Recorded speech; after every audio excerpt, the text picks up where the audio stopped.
Hello and welcome. And today we will take you on a virtual tour of the Philippines, showcasing the richness of Filipino history and culture. Through museums, historical sites, and cultural performances, indigenous practices, we will explore stories that shapes who we are as a nation and people. Our tour is divided into 4 thematic segments.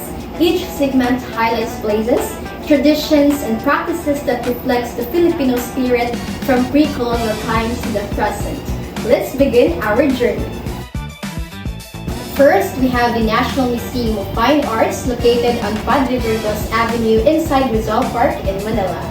This museum is housed in a historical neoclassical building that once served as the old legislative building from 1920s until 1970s, hosting the Philippine legislature and later the Senate before its transformation into the museum. Today, the building stands as a cultural landmark preserving visual arts of epic significance for the Filipino people. The museum's building itself reflects the evolution of Filipino governance and culture, from a center of colonial and post-colonial political power to a center of artistic preservation. Architecturally grand and historically layered, it reminds us that Philippine art has always been intertwined with society and identity. Inside, you will find 29 galleries of paintings and sculpture by 19th century Filipino masters, influential national artists, and leading modern painters and sculptors. The Museum Fine Arts collection includes paintings, prints, drawings, installation arts, and memorabilia related to Philippine artistic heritage. A must-see exhibit is Juan Luna's Polarium, a monumental 19th century work that greets visitors as they enter. This powerful painting portrays dying gladiators being dragged onto oblivion, a scene widely interpreted as an allegory of Filipinos suffering under colonial oppression. Now we travel to Ayala Museum located in Makati City's Central Business District. Founded in 1967, this museum has become one of the most comprehensive cultural institutions in the country, blending history, archaeology, and art in ways that make Philippine heritage accessible to all. The Ayala Museum presents history through objects, stories, and interactive displays. It serves as a bridge between academic history and public understanding by using multimedia, dioramas, and digital experiences to bring the past to life for visitors of all ages. Among its standouts exhibits the Crossroads of Civilization, which houses pre-colonial treasures such as gold ornaments, jewelry, and ritual objects that reflect intricate craftsmanship and early trade networks within Southeast Asia. Another iconic feature is a diorama experience, a series of meticulously crafted miniature scenes that visually narrate Philippine history from early indigenous societies through Spanish and American colonial periods to the People Power Revolution and modern nationhood. Our final museum in this segment is a Museum ng Katipunan, located within the Pinaglabanan Shrine in San Juan City. This institution is dedicated to preserving the memory of the Katipunan, the secret revolutionary society that ignited the first organized armed resistance against Spanish rule in 1896. Opened originally in 1996 during the centennial of the Battle of Pinaglabanan. The museum was later renovated and modernized to cover the broader history of the Katipunan, its organization, leaders' struggles and sacrifices make it one of the most focused museums on the Philippine Revolution. The museum's collection includes original documents such as cedulas, membership oaths, and Katipunan paraphernalia. Medals and amulets need to bring a protection, and weapons used in the revolutionary campaigns alongside traditional displays are modern elements such as holographic projections and revolutionary figures, interactive map of key battles, and audiovisual representations that bring the history to life.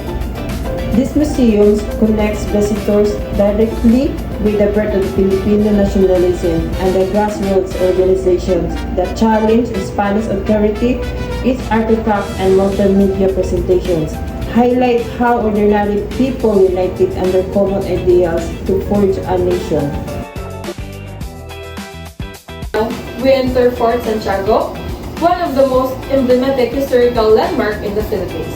Located within the ancient walled city of Intramuros in Manila, built in 1571 under Spanish rule as part of the defensive fortification of Manila, this citadel played multiple roles throughout the Philippine history. Originally constructed as a stone fort following an earlier wooden fortification, Fort Santiago served as a military stronghold for the Spanish, British, American, and later Japanese occupiers. Its strategic position near the Pasig River made it central to military and administrative control. The fort is best known as the place where Dr. Jose Rizal, the national hero of the Philippines, was imprisoned from November 3 until December 29, 1896, before his execution. A shrine within the fort, the Rizal Shrine Museum, commemorates his life, writings, and sacrifice, showcasing memorabilia such as books, manuscripts, and the oil lamp where he hid Mi Ultimo Adios. During World War II, Fort Santiago's donjons were used as prison cells where countless Filipinos suffered under Japanese occupation. Fort Santiago was declared a shrine of freedom in 1951, and restoration efforts began in 1950s. Today, the fort is part of a historical park maintained by the Intramuros administration, featuring garden walkways, ruins, memorials, and museums that educate visitors about colonial history and the quest for independence. Our next site is the Pinaglabanan Shrine in San Juan City, a national monument erected to honor the first major clashes of the Philippine Revolution against Spain. Built in 1976, the shrine commemorates the Battle of Pinaglabanan fought on August 30, 1896, where Katipuneros led by Andres Bonifacio attempted to seize the gunpowder depot or El Pulverin and the water reservoir or El Deposito. Key strategies targets came at weakening Spanish control. Although the revolutionaries succeeded in capturing the gunpowder depot, they were ultimately unable to secure the water reservoir, and the skirmish turned into a symbolic opening to the nationwide revolution. The shrine is preserved as a national park with monuments, plaques, open spaces, and memorial sculptures that honor the bravery of the Katipunan fighters. It also houses the Museo ng Katipunan, integrating museum interpretation with the historic landscape. Our first cultural performance is Singkil, a traditional dance of the Maranao people from the Muslim communities around Lake Lanao in Mindanao. Singkil is based on a segment of the Ramin, an ancient Maranao epic. It narrates the journey of a princess who navigates a forest of fallen trees and obstacles, represented in the dance by rhythmic tones. Singkil symbolizes grace under pressure, patience, heroism, and respect, traditionally performed at celebrations, royal gatherings, and cultural showcases. It conveys Maranao notions of dignity and resilience. Dancers wear elaborate traditional Maranao costumes, including colorful malong, embroidered sashes, belts, and anklet bells known as Singkil. Bamboo poles are rhythmically clapped together by assistants, and the lead female dancer must step precisely to avoid them. Next, we feature Tinikling, one of the Philippines' most iconic folk dances, originating from Palo Leyte in Visayas. The dance takes its name from the tickling bird, known for its quick and graceful steps among rice fields and obstacles. Dancers imitate this motion by stepping in and out of moving bamboo poles. Tinikling celebrates rhythm, cooperation, agility, and joy, qualities associated with rural Filipino life. It has become a staple at cultural events, school festivals, and fiestas across the Philippines. The primary props are long bamboo poles held and moved by two or more individuals. Dancers wear traditional Filipino attire such as balintawak dresses or patadyong, with men in barong Tagalog. Next is Pandago sa Ilaw, a festive folk dance rooted in the islands of Lubang, Mindoro, and later adopted in nationwide. Tango sa Ilaw evolved from the Spanish fandango, a lively dance brought during colonization and localized into Filipino social celebrations. This dance embodies life, balance, celebration, and harmony. It is often performed during town festas, weddings, and community gatherings to mark joyous occasions. Dancers balance oil lamps, typically one on each hand and one on the head, while performing gentle steps. Traditional garments of festive attire are used to enhance visual impact. Next, our first indigenous practices is batok tattooing from the Kalinga of people of the Cordillera region in the northern Luzon. Tattooing, locally known as batok or batek, has deep roots in pre-colonial Kalinga society where it was more than a body art.